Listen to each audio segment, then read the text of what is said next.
Some of us want to indulge a personal vendetta.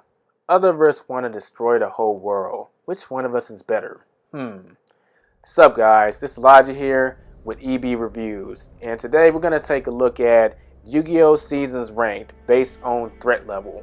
What I mean by this is the antagonists of these various seasons, or arcs as you will. What were their end goal, and in terms of the overall threat to not only our protagonists but the whole world, what do they measure up to each other? Some of them want to indulge in a personal vendetta, others want to destroy the world. Regardless of what their overall plan is, we're going to take a look at the antagonists and what is the threat level they present to our group, Yugi and his friends and the whole world, and we're going to rank them in terms of 1 through 6 because that's literally all that we have here. Coming at the number 6 spot is Siegfried, or as some of y'all may know, the guy with the pink hair and horrible accent. Basically, his whole plan and threat was to destroy the Kaiba Corporation with a virus, and this was very underwhelming based on what this group has encountered up to this point. Maybe if he was the season 1 big bad, it probably would have worked out better, but he's in season 5 in this filler arc that wasn't present in the manga, and this is all he wants to do when they've literally dealt with tyrants and people trying to destroy the earth. On top of that, his threat wasn't even towards the main protagonist, it was to Kaiba. Needless to say, he actually was a pretty good duelist, but as a villain, his threat was pretty underwhelming. Moving up the list, at number 5 we have Pegasus. He is the season 1 villain, and his threat level was directly tied to our protagonist Yugi, which made his threat level very personal, and it also was a human life at stake. He had captured his grandfather's soul, and in order to get it back, he had to participate in the Duel Monsters tournament and defeat Pegasus in a duel. Definitely higher on the list than Siegfried because someone's life is at stake.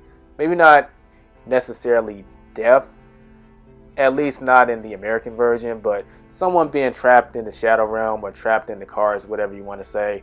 It definitely is more threatening than Siegfried's plan, but it is not as threatening as some people higher on the list. At the number 4 spot, we have Merrick Ishtar. He is the leader and behind the scenes person of the Rare Hunters, and his whole endgame was basically to take over the Pharaoh's power and rule the world. And since this guy is a freaking tyrant, that actually is relatively threatening. On top of this, he promised that he would banish Odeon, Yami, and all of his friends to the Shadow Realm, or if we're going off the Japanese version, the Yami Realm. When you compare it to the first 2 people on this list, it definitely is a few steps above when it comes to being threatening. I would say that as a overall motivational threatening master plan, it definitely nails the coffin and is checking off the list. With that being said, there are some more people on this list that did have more threatening plans just based on certain dynamics. At the number 3 spot, we have Noah / Gozabor Kaiba. The reason I say slash is because overall, Noah's plan, honestly, he didn't really have much of one that was very memorable, other than to escape in the real world with the bodies, etc.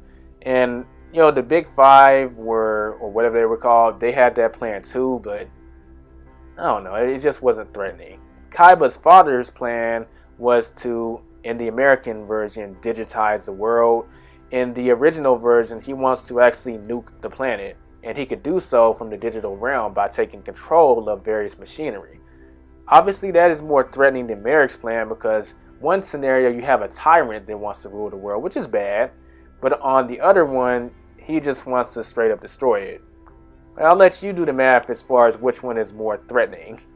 Coming at number 2 is Darts. Now, this season for me isn't very memorable. I didn't too much care for it, but this isn't ranking the seasons. It's ranking the master plans. And Dart's overall plan was actually pretty threatening. He wanted to unleash this beast that would pretty much destroy the world, but also destroy the Duel Monsters world, which kind of is doubling up, which puts it higher on the list than Kaiba's father because it's the destruction of 2 worlds. And at the end of the day, he ends up fusing with this Leviathan and, you know, wanting to destroy the Earth. And It's a little ridiculous, but in terms of a threat level, he definitely is higher on the list because it was more threatening than the other Big Bad's plans. Coming at the number 1 spot is actually Bakur's plan. Now, overall, I don't think they did the best job of explaining the plan. Overall, his plan, as I understand it, was a hybrid between wanting to destroy the world as Zark and rewrite the timeline from where it used to be, which would jeopardize the future of where they were currently, which overall is more threatening than the other antagonists' master plans on this list. Sure, they could have did a better way of portraying that plan. I think they got a little too lost in just random stuff going on in ancient Egypt. But with that being said, the plan itself, what was revealed to us, actually was probably the most threatening I could think of when it comes to the antagonists of the original Yu-Gi-Oh series. And there you have it. We have the Yu-Gi-Oh season ranked based on threat level. And if you disagree with my list, I'd love to hear it in the comments. Do you think someone should be moved higher or lower on the list? Let's have a debate in the comments below. If you like this video, don't forget to like, share, subscribe if you're new. This is EB Reviews signing out. I'll catch y'all in the next video.